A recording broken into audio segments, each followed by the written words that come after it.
Good morning বন্ধুরা, welcome back to my channel. আমি সঞ্চিতা তোমাদের কাছে চলে এসেছি আরও একটি নতুন ভিডিও নিয়ে। আশা করছি তোমরা যে যেখান থেকে দেখছো সবাই ভালো আছো, সুস্থ আছো এবং সাবধানে আছো।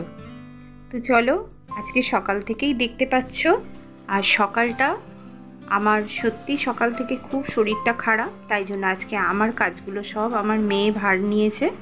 বলছে, মা তোমাকে করতে হবে না, আমি তোমার কাজগুলো সব করে দিচ্ছি। তো দেখো, নিত্যদিন আমি যে কাজগুলো করি সেই কাজগুলোই আমার মেয়ে এক এক করে করছে, আর আমাকে বলছে তোমাকে কিছু করতে হবে না, তুমি থাকো। তো বন্ধুরা দেখো, আমরা সব সময় বলি যে মেয়েদেরই সংসারে কাজ শেখা উচিত, মেয়েরাই সমস্ত কাজের জন্য তাদেরকে তৈরি করা উচিত, কিন্তু এই কথাটা আমি মনে করি ভুল। কারণ মেয়েদেরই শুধু দায়িত্ব থাকবে আর ছেলেদের কোনো দায়িত্ব থাকবে না সংসারের প্রতি, শুধু ইনকাম করা ছাড়া, এই কথাটাই কিন্তু আমি বিশ্বাসী নই।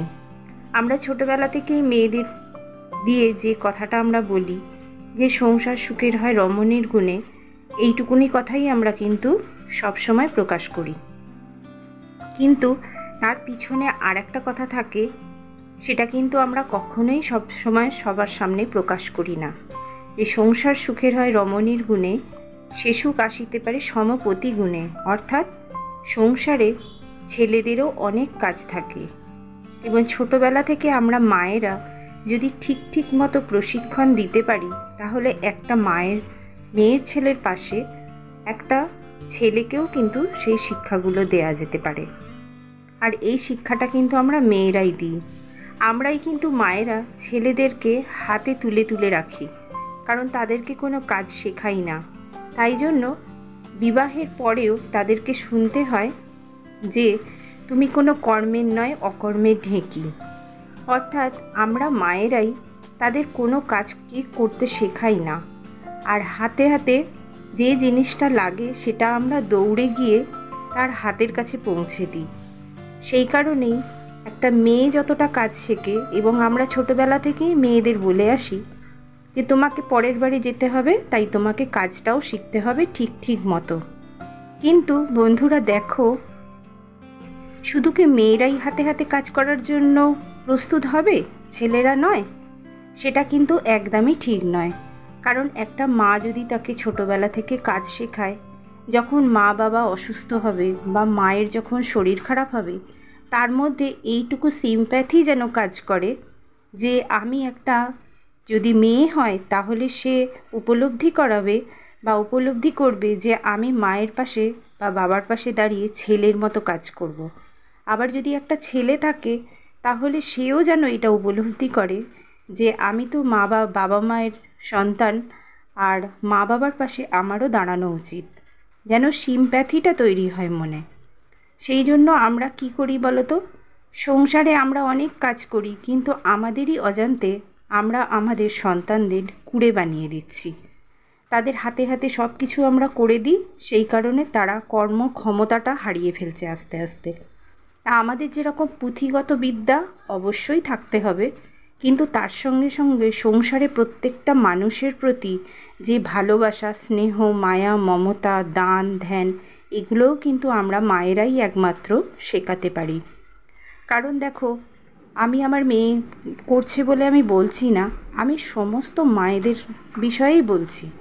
মায়েরা যদি আমরা একটু স্ট্রিক্ট হই এবং মেয়েদের যেভাবে আমরা ছোট ছোট কাজগুলো শেখাই, সেগুলো যদি আমরা ছোটোবেলা থেকে ছেলেদেরও শেখাই, তাহলে কিন্তু ছেলেরা অনায়াসেই মায়ের হাতে এসে যে কোনো কাজ করবে। বাবা মার সঙ্গে সঙ্গে স্ত্রীর প্রতিও যেন তার সিম্প্যাথি তৈরি হয়। অনেক ছেলেরাও কিন্তু আবার আছে জানো তো, তাদের শেখাতে হয় না, তারা নিজেদের ইচ্ছাতেই কিন্তু সমস্ত সংসারের কাজ শিখে নেয়। তাদের তো ভীষণই ভালো।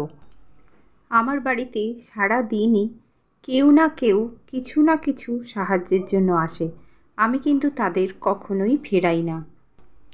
হ্যাঁ, তো যা বলছিলাম, আমরা তাদেরকে ছোটোবেলা থেকেই বুঝিয়ে দিই যে এগুলো মেয়েদের কাজ, এগুলো তোমার কাজ নয়। কিন্তু যখন মায়েরা অসুস্থ হয় তখন যদি পাশে এক গ্লাস জল নিয়ে এসেও দাঁড়িয়ে বলে যে মা তোমার শরীর খারাপ করছে, তুমি শো, আমি এক গ্লাস জল তোমাকে এনে দিচ্ছি, এটা শুনলে কিন্তু আমাদের ভীষণ ভালো লাগে।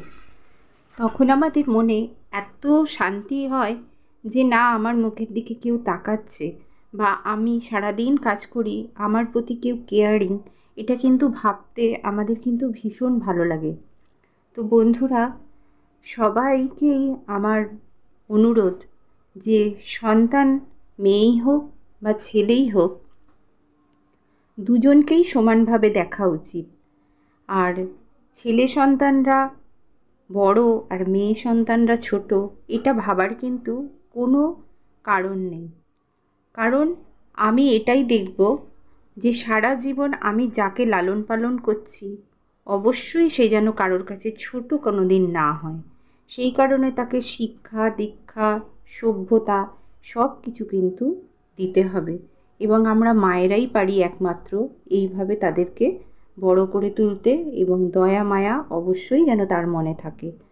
কারণ দেখো, এখনকার দিনে এখন আমাদের সবারই প্রায় একটা দুটো করে সন্তান, এবং তাদের ওপরেই আমরা নির্ভর করে থাকি যে শেষ জীবনে তারা আমাদের দেখবে। কিন্তু এটা আমরা ভাবি না যে আমাদের কাছ থেকেই কিন্তু ওরা শিখবে যে বাবা মাকে শেষ জীবনে দেখবে কি না। তা সেই জন্য অবশ্যই আমাদের শিক্ষা দিতে হবে সেইভাবে। তো বন্ধুরা, তোমরা এতক্ষণ ধরে দেখছো যে আমার বাড়িতে সকাল থেকেই কিভাবে দান ধ্যান চলতে থাকে, এবং আমি কোনো দিন কাউকে বাড়িতে এলে ফেরাই না। আমি জানি যে প্রত্যেকটা জীবের মধ্যেই ঈশ্বর বাস করেন, ভগবান বাস করেন। কে কোন রূপে তোমার কাছে এসে কিছু চাইবে সেটা তুমি কখনোই জানতে পারো না। সেই জন্য আমি কোনো দিন বাড়ি থেকে কাউকে খালি হাতে ফেরাই না। তো এইভাবেই আমার দিনগুলো চলতে থাকে। আর দেখছো, আমার প্রতিদিনের কর্মব্যস্ততার মধ্যে আমি সবই একটা একটা করে নিচ্ছি। এবং আজকে মেয়ে তো খেয়ে দিয়ে চলে গেল, কিন্তু ও তো আর রান্নাটা করতে পারবে না, কারণ তাহলে ও কলেজে যাওয়া হবে না। সেই জন্য আমি রান্নাটা অনেক কষ্টেই দাঁড়িয়ে দাঁড়িয়ে করছি। আর বেশি কিছু তো করিনি, দেখলে একটুখানি মাছের ঝাল আর এই উচ্ছেটা একটুখানি ভাজা ভাজা করে করলেই তাহলে খাওয়া হয়ে যাবে। কারণ আমি আগেই বলেছি, ওরা কোনো কিছুতেই নাক তোলে না, কারণ আমি যেটা করে দিই ওরা সেটাই খায়।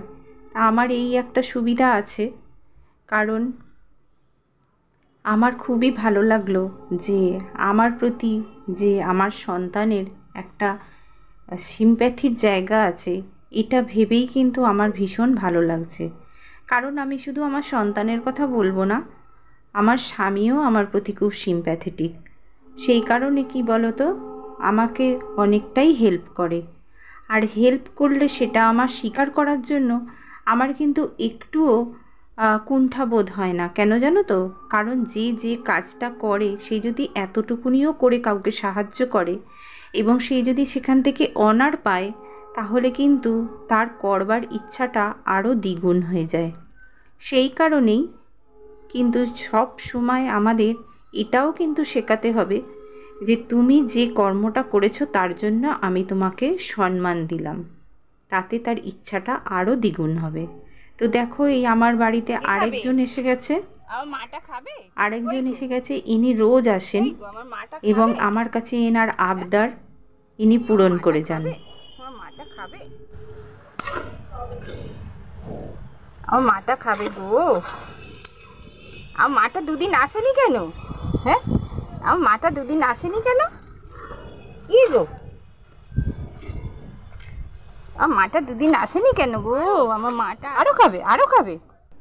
তো বন্ধুরা, আমি এতক্ষণ যে কথাগুলো বললাম তার সঙ্গে যদি তোমরা একমত হও, তাহলে অবশ্যই আমাকে কমেন্ট করে জানাবে। তাহলে আমার মনে যে ধারণাটা আছে সেটা আমার বদ্ধমূল হবে যে আমি কিছু ভুল বলছি না। তো তোমাদের কমেন্টের আশায় আমি থাকলাম। জল আনবো, খাবে তো জল আনবো। তো চলো আমার বন্ধুরা, যে যেখান থেকে তোমরা দেখছো আমার ভিডিওটা যদি তোমাদের ভালো লেগে থাকে তাহলে অবশ্যই একটা লাইক, কমেন্ট ও সাবস্ক্রাইব করে দিও। খুব তাড়াতাড়ি আসছি আরও একটি নতুন ভিডিও নিয়ে। ততক্ষণ সবাই ভালো থেকো, সুস্থ থেকো, সাবধানে থেকো।